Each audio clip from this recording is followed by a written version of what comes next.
Yarnell Hill, Arizona, 2013. There were 19 firefighters that were battling a wildfire. They can't get away from the fire to their safe zone, meaning their safety route's been cut off. They have to deploy their shelters.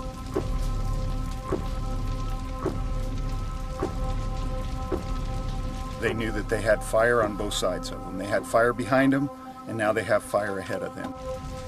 These shelters are only brought out when there's no other way out.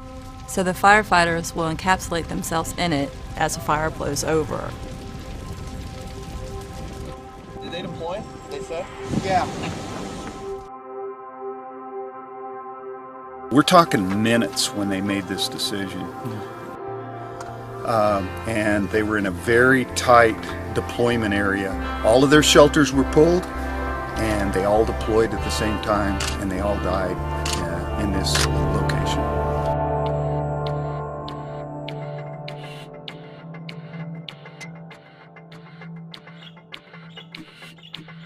We took note of a tragic loss of firefighters in the summer of 2013, and we thought if there is something that we're doing inside of NASA that can be worked in a little bit of a different way and have a bigger application out in the commercial world, we look at that opportunity. Could we take this technology that we've been developing for a space application and transition it to support the needs of these entrapment shelters? NASA's been working on a technology that is going to be enabling humans on Mars for exploration, and that's the inflatable decelerator. One of the key engineering requirements for that decelerator is to have a flexible thermal protection system.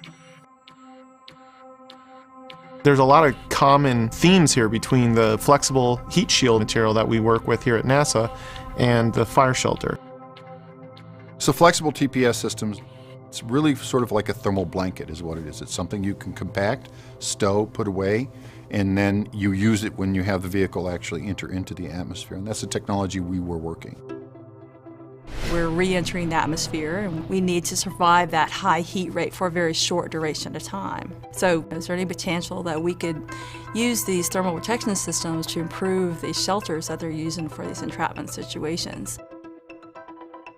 Made a contact with the Forest Service about 8 months later, and that's where Chief started.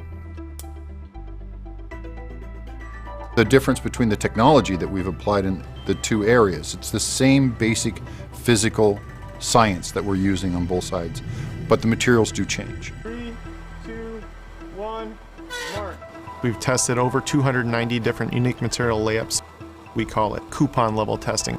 The ability to rapidly screen these materials, we've involved a lot of interns and volunteers, and students can get hands-on involvement in these types of projects and turn around 10 samples a day, and it's just great ability to learn from this test apparatus. That peak temperature is not the real big challenge for us. The really big challenge, they don't want these systems to be very heavy. They can't be more than 5 pounds. They walk around with them all day. They're packed up on their sides. When they use them, they need to be deployed quickly. Once we settle on some layups that we think are really worth looking at more carefully, then we pony up and build some full-scale fire shelters. Full-scale fire shelters placed in an enclosure, and there's basically propane torches that are used to simulate a fire environment around the shelter. 2, 1. We usually have thermocouples to measure temperatures. We'll measure heat fluxes to make certain that the air in there is meeting the conditions that they need to have breathable air. And then we've had an opportunity to actually take the shelters out into a controlled wildfire area, set a forest fire that is a controlled situation, and then take measurements that are more realistic to what the firefighters would actually see in a deployment situation. It's a life changer in this situation.